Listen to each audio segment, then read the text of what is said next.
Hostility to oil has turned Canada's swerve away from political conservatism into a bumpy ride.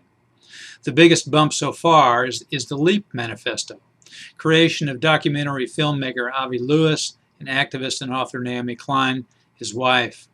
Published last September, the manifesto calls on Canada to generate all its electricity with renewable fuel within 20 years and to use no fossil energy at all by 2050.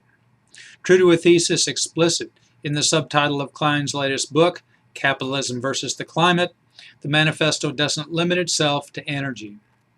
Power generated this way will not merely light our homes, but redistribute wealth, deepen our democracy, strengthen our economy, and start to heal the wounds that date back to this country's founding, it says, adding, wherever possible, communities should collectively control these new energy systems. The manifesto also asserts there is no longer an excuse for building new infrastructure projects that lock us into increased extraction decades into the future. Canada's newly dominant parties of the left seem not to know how to handle this repudiation of economic fundamentals disguised as energy transformation. Most interesting is the new Democratic Party. Meeting this month in Edmonton, NDP leaders couldn't bring themselves to call the manifesto the retrogressive hogwash that it is, so they embraced without adopting it. This tendency boldly to claim both halves of split differences apparently cost the party leader his job and evoked proper outrage from Alberta NDP Premier Rachel Notley, who called it naive.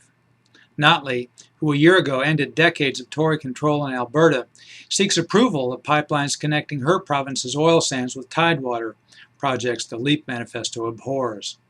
On April 14th, her government released a budget with a gaping deficit and revenue from a new carbon tax well below expectations. Work generates carbon emissions, and with work down painfully in Alberta's slumping oil-based economy, there's less to tax. Eventually, all Canadian politicians will have to decide whether they consider that good or bad.